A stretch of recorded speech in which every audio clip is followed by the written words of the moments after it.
El testículo, vimos las capas, vimos la fase interna, externa, el cremaster, la crónica vaginal, su parte varietal, su parte visceral. Aquí tenemos un corte donde aquí por la parte externa estaría la cápsula. Esa cápsula se engruesa en el cama de mar mediastino testicular y la cápsula inicia trabéculas dividiendo el testículo en lobulillos, donde se encontraban estos tubos seminíferos.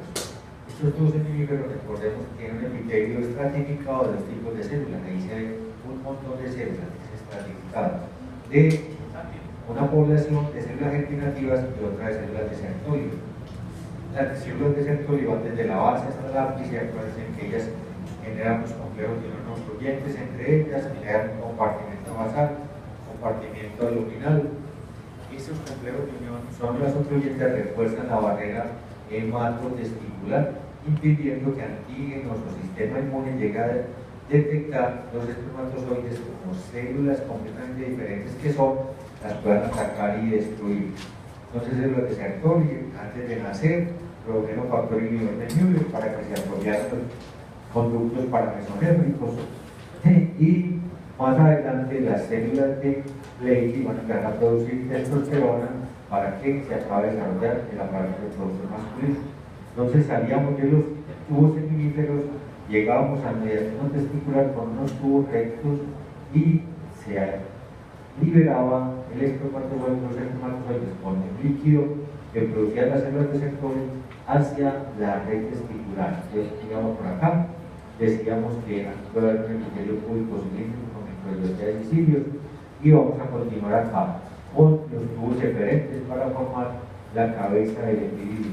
Profe, ese líquido que generan las células de Sertoli, hablaba o leía yo que es fructosa, que se produce ahí para que el espermatozoide se pueda nutrir. Exacto, para que sobreviva. Bueno, entonces llegamos acá y tendríamos entonces 12, 16 tubos diferentes formando la cabeza del epidimo, y aquí se van a encontrar células principales cúbicas con microvelocidades absorbentes y células cilíndricas ciliadas que van a movilizar el espermatozoide y lo van a ir dirigiendo hacia el cuerpo y la cola del epidimo. Al corte, estas microvelocidades y esos cilios van a hacer que tenga un aspecto gestoneado. Estas células también tienen muchos lisosomas y vaginaciones apicales y, como decimos, están absorbiendo lo que han producido las células de Sertoli. Aquí empieza a aparecer músculo liso, que va a ir aumentando el grosor, hasta que en el tubo conducto diferente van a haber tres capas: una capa longitudinal, circular y longitudinal. Van a haber tres capas. Se dice que aquí hay mayor cantidad de andrógenos que en la sangre arterial y que eso es indispensable para que funcione adecuadamente el epidemio. Hacemos la siguiente, por favor. Siguiente, la misma, que queda el aspecto gestoneado de ese tubo diferente formando cabeza de epidemio. Siguiente. Ocurre en la mesita. Sí, yo le dije. Pablo. Ey.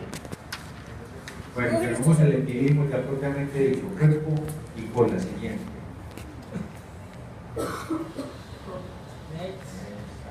Que no te llevas el cable. Siguiente. Aquí vamos a encontrar un epitelio pseudoestratificado siguiente con células basales, y células principales, basales cortas y principales. Si pudiéramos estirar ese epidídimo, tendríamos unos 4 a 6 metros de longitud y él se repliega en 7 centímetros. Es un epitelio pseudoestratificado con células basales cortas y principales. Siguen habiendo acá estereocilios, estereomicrovellosidades absorbentes. Aquí también se absorbe entonces lo que ha producido Sertoli.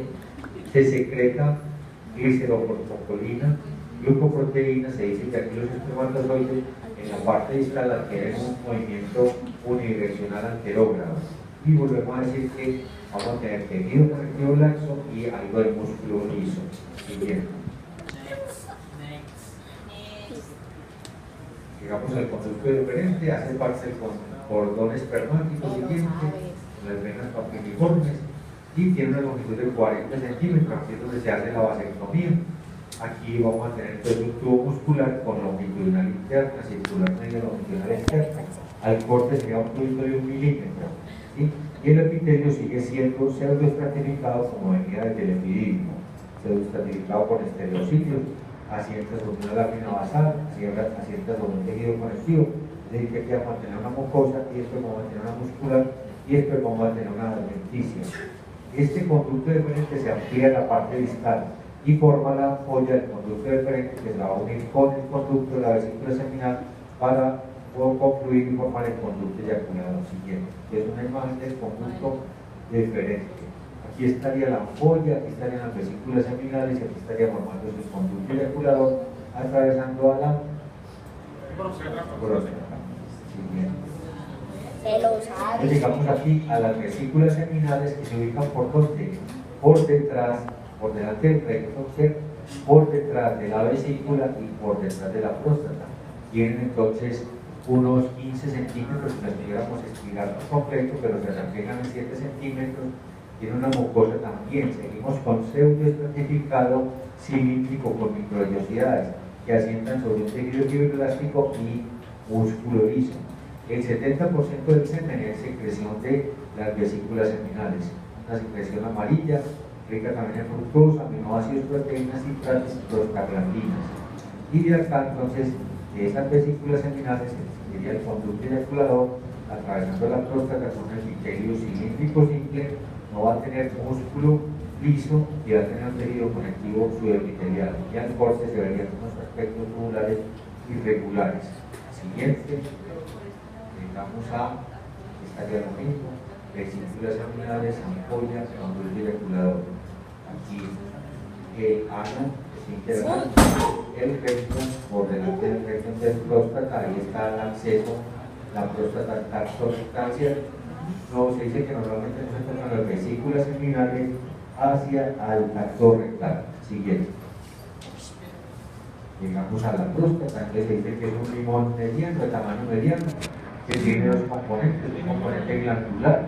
Esas glándulas se van a exponer en 3 regiones, la más interna alrededor de la uretra, hacia afuera submucosa y hacia afuera principales. Las principales en la periferia ocupan el 70% de la glándula, del volumen glandular.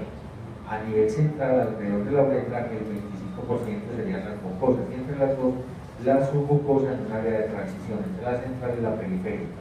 Esta parte de la glándula, las regiones, las glándulas ubicadas en la parte media transicional, son las que se van a crecer en la hipertrofia prostática benigna. En cambio, esta parte periférica, la más de afuera, es la que va a originar el cáncer de la próstata. Entonces, ese sería el componente glandular, unas 30 a 50 glándulas tubuloalveolares ramificadas dispuestas alrededor, mucosas o mucosas y periféricas o principales externas. Pero también tiene una estroma de sostén de tejido conectivo de músculo liso muy vascularizado. Aquí hay entonces en la glándula prostática mucho músculo, y cuando la glándula se crece y empieza el síndrome prostático obstruyendo la salida de la orina, el paciente va a tener dificultad para orinar, va a disminuir el chorro, va a disminuir el calibre, va a tener entonces que hacer fuerza, muchas veces se va a impactar y habrá que ponerle sonda. Y dentro del tratamiento está utilizar antiandrógenos o utilizar drogas que relajen a ese músculo liso, lo relajen y haga que esa glándula se libere, se relaje y no comprima tanto la uretra y el paciente mejora sintomáticamente. Entonces, ¿qué drogas se le puede usar? Finasteride, por ejemplo, finasteride. Bueno, cada una de ellas entonces tiene un protoconducto que llega a la próstata, cada una de estas 30 a 50. Y el epitelio va a ser cilíndrico simple o puede ser también estratificado y secretor de proteínas. Aquí, en esos tubos, en esos alvéolos, vamos a encontrar los cuerpos amiláceos que nos van a decir que estamos en presencia de una biopsia de próstata. Son glucoproteínas calcificadas, aumentan con la edad, no se sabe para qué sirven, ¿sí? Y decíamos que, o más bien digamos que el 30% del volumen del semen viene de secreción prostática. Es una secreción más sedosa que la anterior, blanquecina, rica en lípidos, enzimas proteolíticas, fibrinolicinas, fosfatasa ácida y ácido cítrico. Siguiente. Tendríamos entonces la próstata, la uretra prostática, la uretra membranosa y la uretra peneana. Entonces la hipertrofia prostática viene de la región transicional, de la parte submucosa. Esta sustancia piensa en qué región? Periférica principal, se llama también. Siguiente. Bueno, entonces aquí estaría la uretra, las glándulas mucosas, las glándulas submucosas y las glándulas principales. Pensamos que hay un tubo que se ramifica, que son glándulas tubulares ramificadas, ubicadas en esas tres regiones siguientes. La próstata produce el antígeno prostático, ¿cierto? Una glucoproteína que tiene un periodo de vida media siguiente.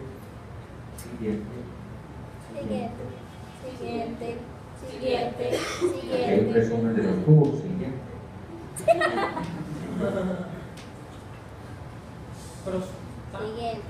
Estos serían los cuerpos amiláceos, este sería el epitelio cilíndrico o estratificado. Esto puede encontrarse en conductos o en alvéolos.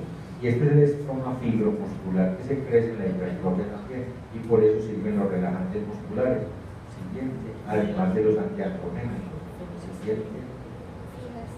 Bueno, entonces, tiene un periodo de vida media en antígeno prostático, unos 3 días. En mayores de 45 o 40 años se debe hacer un chequeo anual de ese antígeno en sangre, ¿cierto? ¿Y quién lo sintetiza? El epitelio alveolar y el epitelio de los conductos.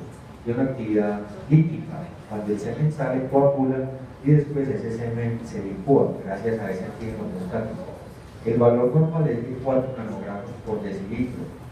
Definitivamente elevado si es más de 10 miligramos por decilitro.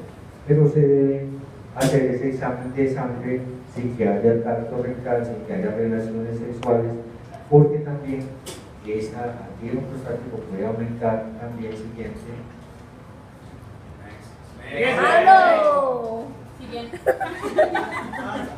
Cuando hay hipertrofia prostática benigna, infecciones urinarias, prostatitis, cuando hay actividad sexual, cuando hay estimulación rectal, cuando hay constipación, cuando hay diarrea, cuando hay grandes hemorroides, cuando hay tacto rectal, varicocelitis.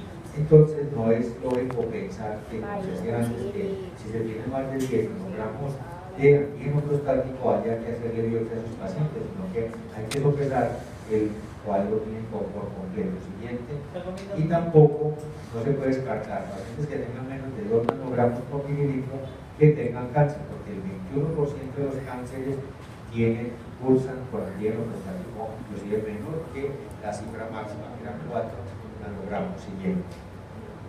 Aquí estaría entonces esa próstata.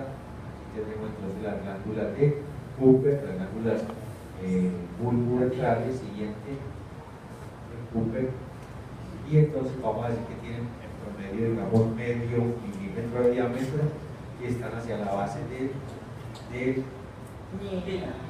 la pila. Estamos hacia la límite de la pila.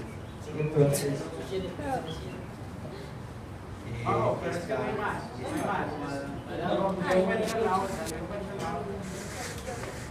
que no hay más pilas. No, yo les saqué la dos de para la que volvió el día aspiran y lo marcó ahora. Profe, cuando subí por esta, no encontraron la otra. Va a tocar terminar así en silencio. En el 6. bueno, entonces estamos hablando de las glándulas bulbourethales.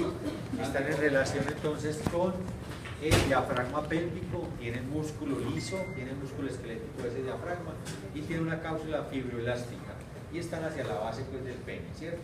Ellas secretan también en las fases previas al eyaculado, entonces disminuyen la acidez de la uretra y tendrían un epitelio cúbico o cilíndrico. También tienen los bolillos delimitados por trabéculas. Siguiente. Aquí estaría el valor normal de un espermograma. Entonces digamos que el espermograma debe tener un volumen que va de 1,5 a 6 mililitros. El pH 7,2 a 8.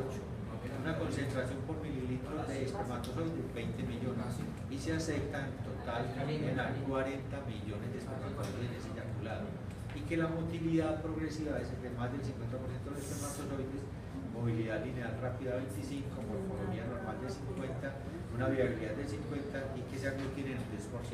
Entonces darían características normales de un espermograma. Siguiente. Profe, tengo una pregunta. ¿Y no sería la cantidad normal de espermatozoides de 50? ¿Son qué? A copo. De 20 en adelante se aceptan como normal, ¿cierto? Y 40 entonces el eyaculado. ¿Listo? Siguiente. Bueno, entonces vamos a llegar al pene y entonces sabemos que estamos con 3 cilindros de tejido eréctil que tiene una piel delgada que lo recubre, que cada uno de los conductos cilindros está rodeado de una túnica albumínea, que sería esta, y entre los dos cuerpos cavernosos tendríamos aquí un tabique pectiniforme, que el cuerpo esponjoso es atravesado por la uretra peniana, que el cuerpo esponjoso termina en un agrandamiento, una dilatación que va a ser el glande, y que ese glande pues, va a tener una hendidura que va a ser la hendidura uretral. El pene entonces está rodeado de piel con folículos pilosos, glándulas sudoríparas y glándulas sebáceas común y corriente a cualquier piel, pero que en la piel distal ya no van a haber ni folículos pilosos y algunas glándulas sudoríparas, ¿ya? Y que la piel del glande va a tener glándulas sebáceas que se conocen con el nombre de quién? Tyson. Se lo saben. Bueno, aquí además de haber un pectiniforme, va a haber tejido areolar laxo rodeando los tres cuerpos eréctiles. Bueno, el tejido eréctil, ¿qué es? Una cantidad de espacios venosos, ¿cierto? Tabicados por tejido conectivo y músculo liso. Esto lo vieron, lo van a ver en fisiología, como es la erección, mecanismo de la erección que se basaría por el sistema autónomo parasimpático, la eyaculación por el sistema simpático, se liberaría óxido nítrico, se van a relajar el músculo liso de las arterias veneanas, y va a entrar entonces más cantidad de sangre a las arterias helicíneas y el pene va a ponerse erecto. Siguiente. Pablo. Profe, esas glándulas podrían aparecer con la edad o necesariamente tendrían que ser con el desarrollo. Nótese, sí. No. Sí. Bueno, siguiente. Exposición, lo último. Quiero hacer una exposición final. Pablo. Siguiente. Lo que decíamos, elección física, relación simpática. La impotencia puede ser por alcohol, temporal, o puede ser permanente por problemas vasculares, o fisiológicos o psicológicos también, ¿cierto? Siguiente. Hay una cantidad de glándulas sebáceas que pueden aparecer en el pene, esto llamaría cuerpos de Mordice. Siguiente. Y finalmente entonces aquí tendríamos la secreción del semen formada por las secreciones vulvuretrales, las glándulas de Cooper, la secreción prostática con 30%, hay un volumen ocupado por los espermatozoides y la mayor cantidad de volumen lo da las vesículas seminales. Y se habla de esterilidad cuando hay menos de 20 millones de espermatozoides por mililitro. Siguiente, miremos las imágenes. Hacemos todo eso. ¿Eso cuánto vale?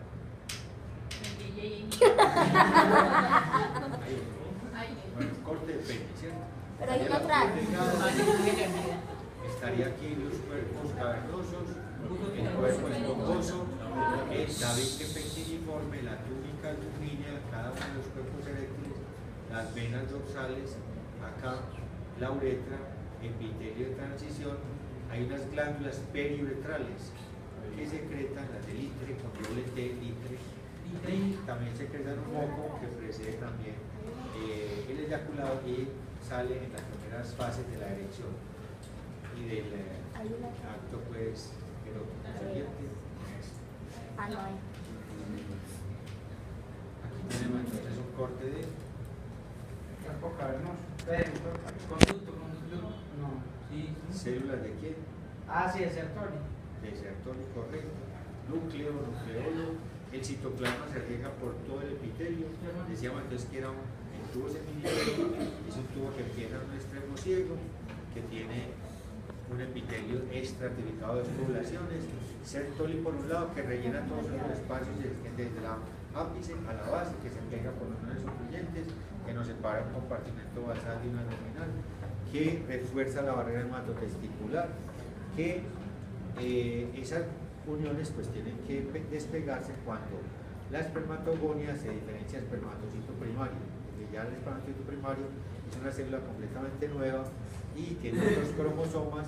Aquí entonces van a haber complejos de unión y los capilares que estuvieran por fuera del tubo seminífero no serían suficientes para bloquear antígenos su sistema inmune que viniera a reconocer estas células nuevas.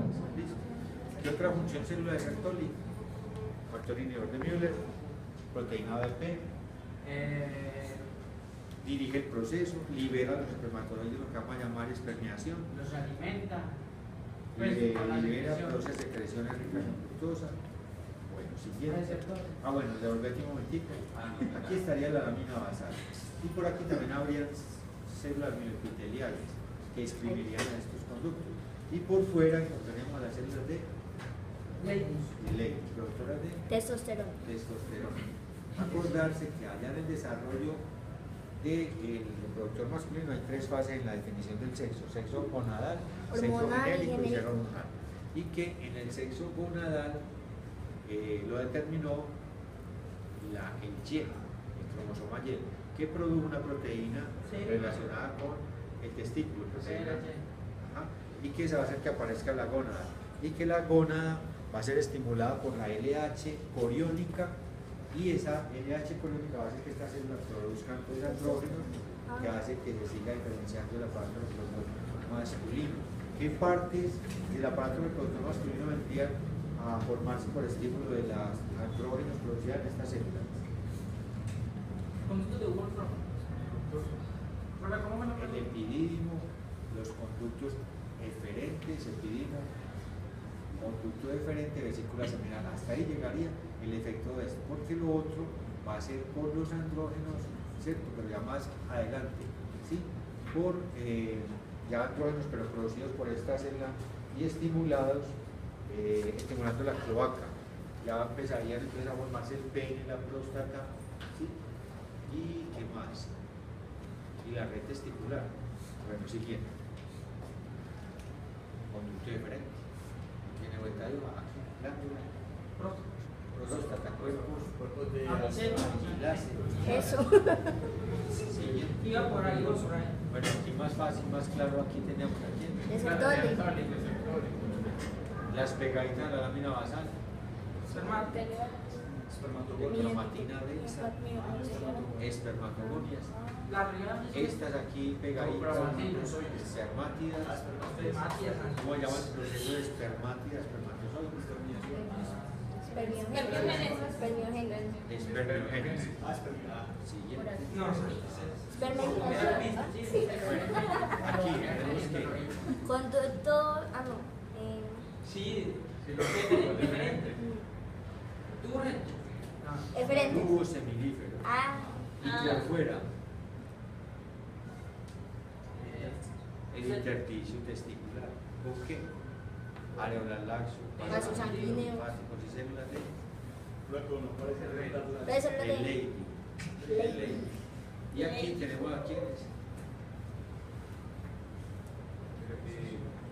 Red testicular. Y de acá si saldrían los eferentes formando la cabeza del epidídimo. ¿Listo? De red testicular. Acordarse que los tubos eferentes, los tubos rectos, donde drenan, los tubos seminíferos a la red testicular tiene un epitelio de células de Sertoli, ¿sí? O cúbicas con microvellosidades. Siguiente. ¿A quiénes tenemos aquí? A los mismos. A los mismos, pero más grandes, tubos seminíferos. Y acá, A los mismos. células de Sertoli. células de Ley. Por eso. siguiente. Se acabó. Entonces seguimos con quién. Con Ginei.